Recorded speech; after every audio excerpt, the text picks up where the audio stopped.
last week on Way Out West. After weeks of traveling on the trail and dodging the antics of a sneaky bandit, Dusty and Dallas have almost made it to Tumbleweed Canyon. They're hoping that Tumbleweed Canyon will be a town of riches so they can go back and rescue the people of Rowdy Town from that scoundrel of a mayor. Can't go any farther. That was the longest trail ever. Whoa. Yes, sir. You gotta be tough as nails to get to Tumbleweed Canyon, but I'm pretty sure we're getting real close. Oh, when I signed up for this, I didn't know I'd be outrunning buffalo stampedes and climbing desert boulders. My legs feel like jiggly centipedes. I told you we should have listened to that nice feller who offered us his horses. We would have returned them. That's not why I didn't want to ride them. You're scared of them, aren't you? No. Anytime I ride, it makes me all green around my gills, if you know what I'm saying.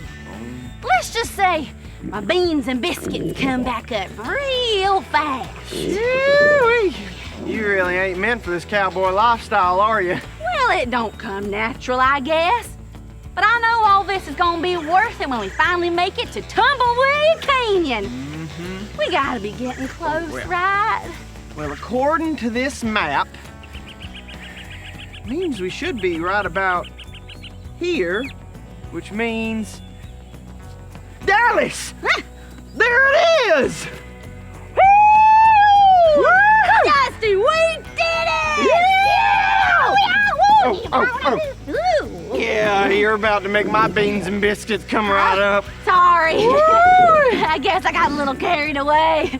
I just can't believe we've almost made it to Tumbleweed Canyon. Yes, sirree. Looks like we just got to get across Paradise Valley right up ahead, and we're there. Now, how far do you think it is? You think we can make it into town before sunset? It looks like that valley is really long, and we don't want to get stuck camping down there. It can be real cold in the valley at night. Oh, well, that's good thinking. Alrighty then. I'll go fetch us some brush for a campfire. Oh, what's for dinner? Take a wild guess. Not again. Yeah. Once we get everyone in Rowdy Town safely out west, I'm making a vow to never, ever eat beans again in my entire life. Just one more night and we'll get a tasty meal in Tumbleweed Canyon. I'll see if I can find some kind of water source nearby to top off our canteen. All right, good thinking.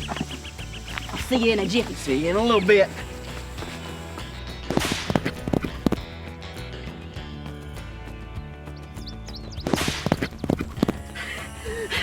Dusty! You gotta see this! Dusty! Oh, where are you? Howdy! All right, bad news. There's no water nearby. Oh, did you have trouble finding some brush too? Well, no brush, but I did get something even better. That thing looks like it's falling apart. Oh, it'll make great kindling for the fire. No! It's chock full of great traveling stories about adventures out on the trail. Woo! Let me see. Oh, here. Well, it looks like it's traveling notes to me. Oh, look. Avoid the southern pass on account of buffalo stampedes.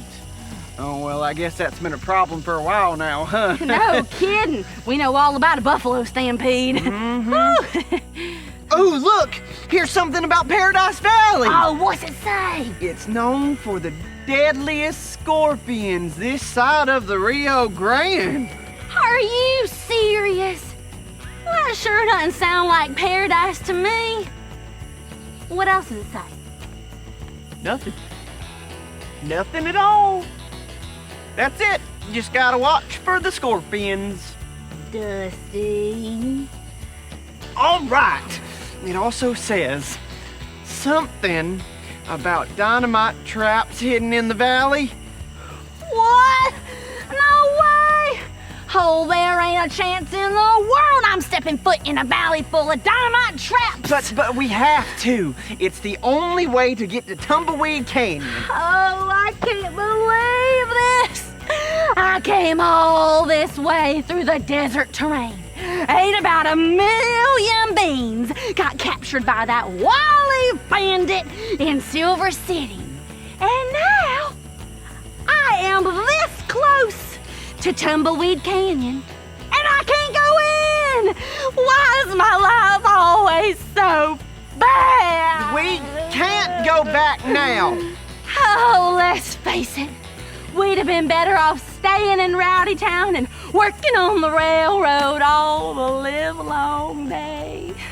Oh, it is risky, but I still think that we should try and see what Tumbleweed Canyon is really like. Well, if you want to risk it, you go for it. But don't come crying to me when you lose a finger or your eyebrows get singed off because you get too close to dynamite. All right. How about we just set up camp here somewhere for the night then? Well, fine. I don't really have a choice, but I'm taking second shift for Bandit Night Watch. Oh, but you had second shift last night. Dodging flying cactus needles and avoiding dynamite traps seemed to be the riskiest part of Dusty and Dallas's adventure out west so far. But they're so close to making it to Tumbleweed Canyon. Before we find out what happens next, let's giddy on up for one of our favorite songs from the Wild West.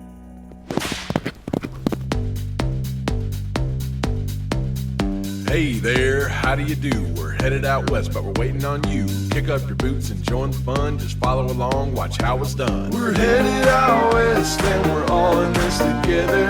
Giddy up, partner, it's time to go.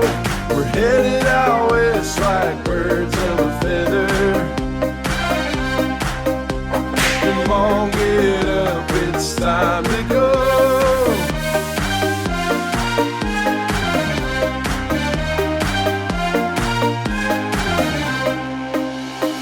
Do-si-do and howdy hi, saddle up, it's time to ride.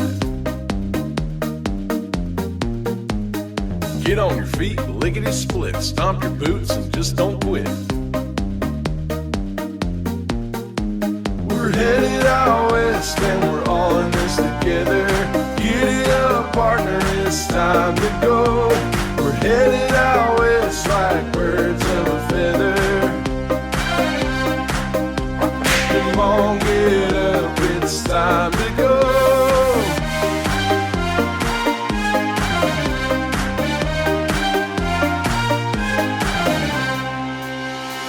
Spin your lasso round and round. Come on, partner, let's get down.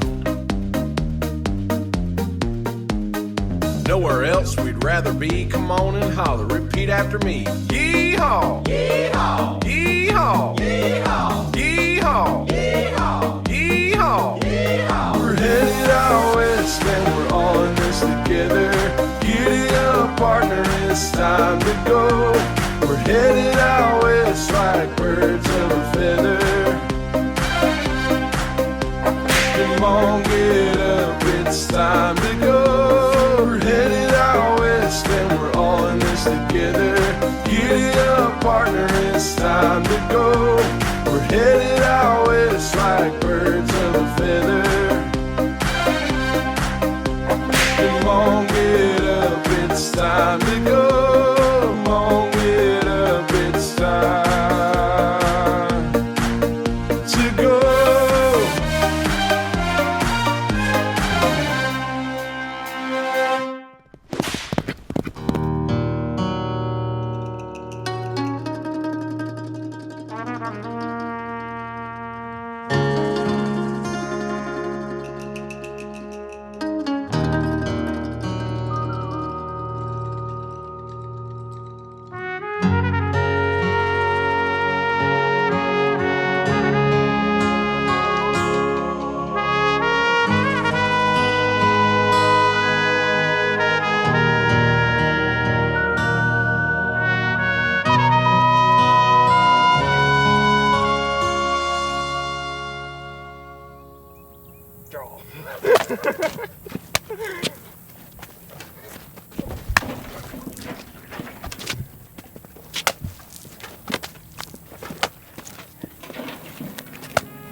I surrender. Yeah!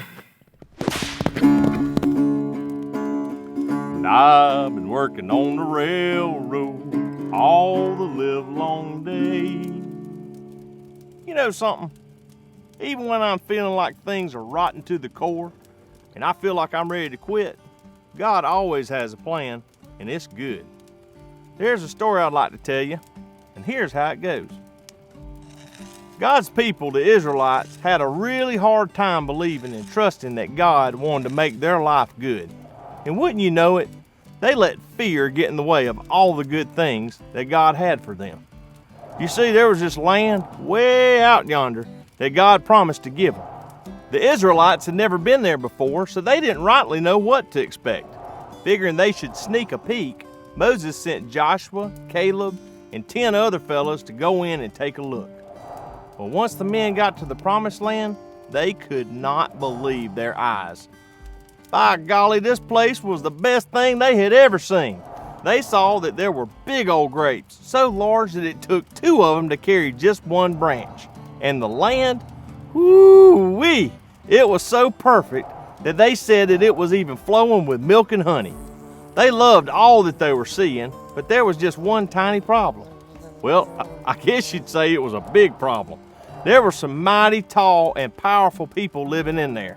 That's right, these people were taller than a West Texas cactus and meaner than a 2-headed rattlesnake. Not the kind of people you want to mess with, I'm here to tell you that right now. Now the 12 men, they hightailed it out of there and went back to Moses to tell him what they saw. Well, 10 of the men told Moses that the land was as good as it gets, but they sure were scared. They couldn't see any way that their lives would be good with such giants living there with them. They were saying all kinds of nonsense about looking like wee little grasshoppers compared to those people, and they might as well not even bother with them. But then there were 2 other men, Joshua and Caleb. Now they had a different story to tell. They told Moses all about the good things in the land, and they had the faith and believed that because God had promised them a good life, that they could have it. They told everyone they shouldn't be afraid because God was with them. But when the Israelites heard the report, they were still scared and shaking in their boots. And even though this was God's plan for them all along, they let their fear get the best of them and decided not to go into the land. All of that belly aching, it didn't go well for the Israelites. Do you know they had to wander around for another 40 years before they could enter into the promised land? That's a mighty long time to wait, wouldn't you say? I bet the minute they got in there, though, they were a hooping and a hollering, happy as a horsefly. You know, even when the going does get tough, we can know that God really does make our life good. When we trust in Him and we do what He says, well, we can experience all the good things He has planned. And that's something you can tip your hat to. God makes my life good.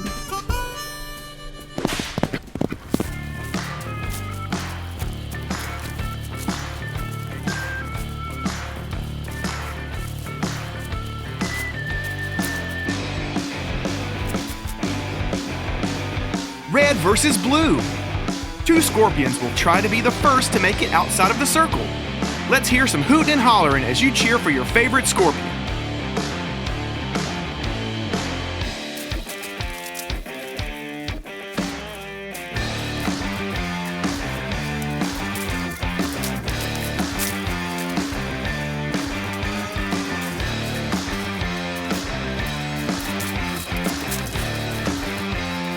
Blue scorpion wins! Way to go! Now get on your feet. It's time to sing.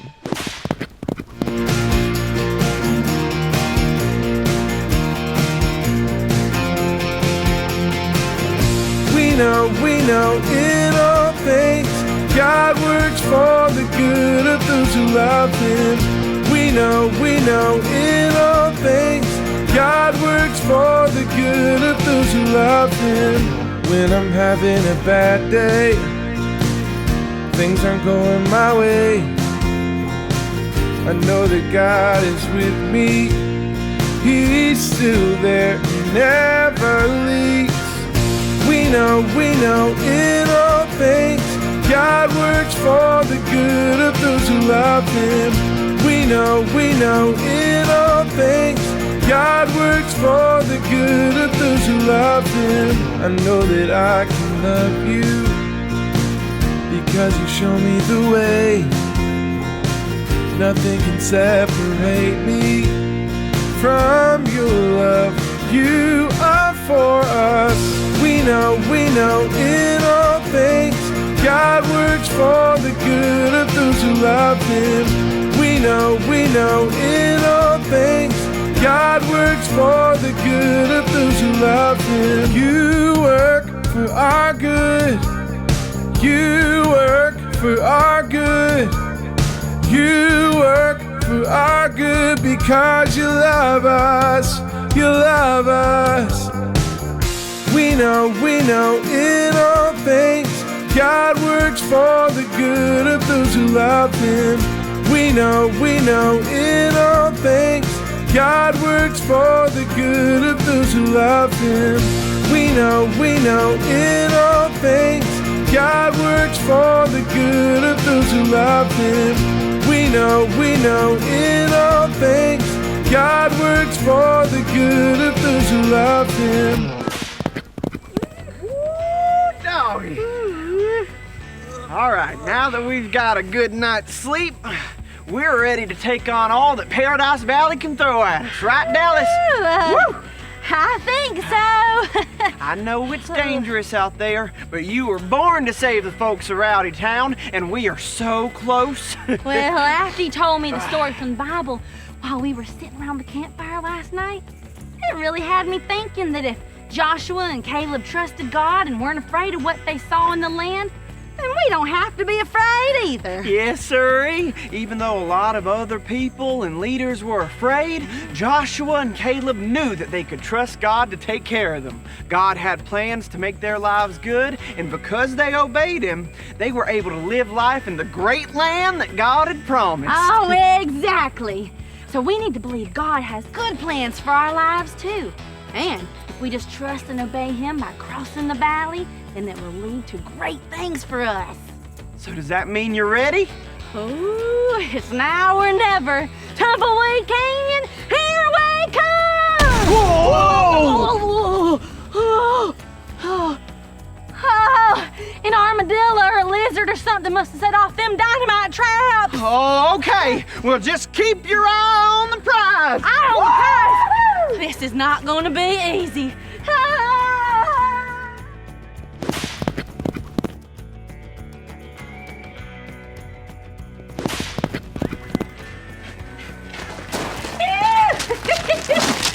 Well, that was easy. Oh, it sure was. Good golly. Have you ever seen anything like this place before?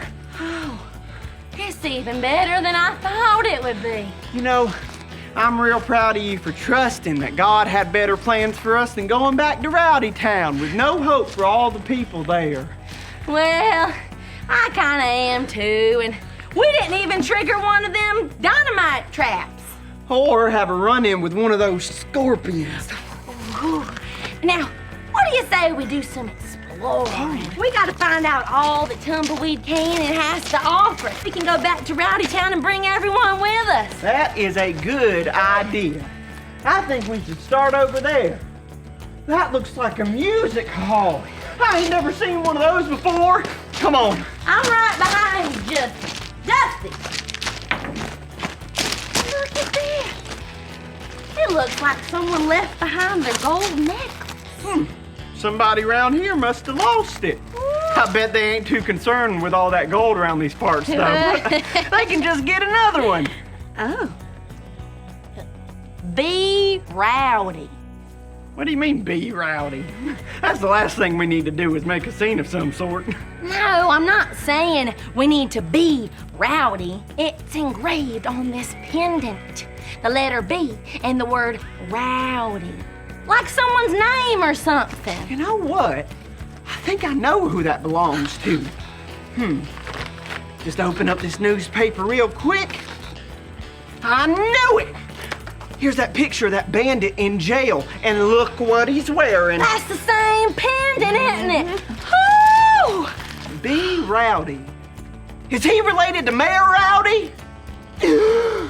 Buck Rowdy!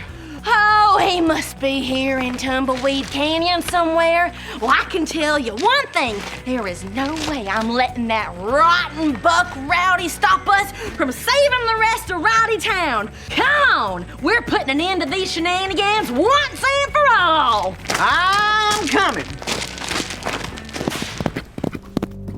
They may have gotten through without triggering those mines, but they won't make it past my dynamite trap. What a mighty exciting day for Dusty and Dallas. They finally made it out to Tumbleweed Canyon. God was with them the whole time, even when they faced some tough challenges along the way. I sure am glad they chose to trust that God had a purpose for their lives and that He makes their lives good.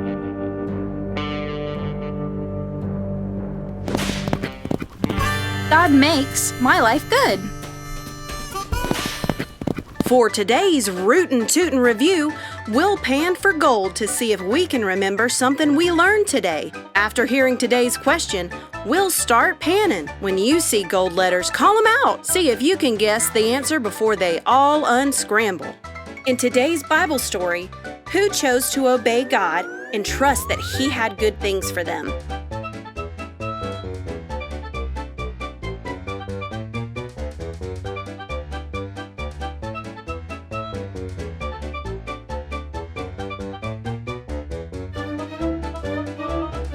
Joshua and Caleb. Even when their circumstances seemed scary, they trusted God. Because they obeyed Him, Joshua and Caleb got to experience the good things God had planned for them.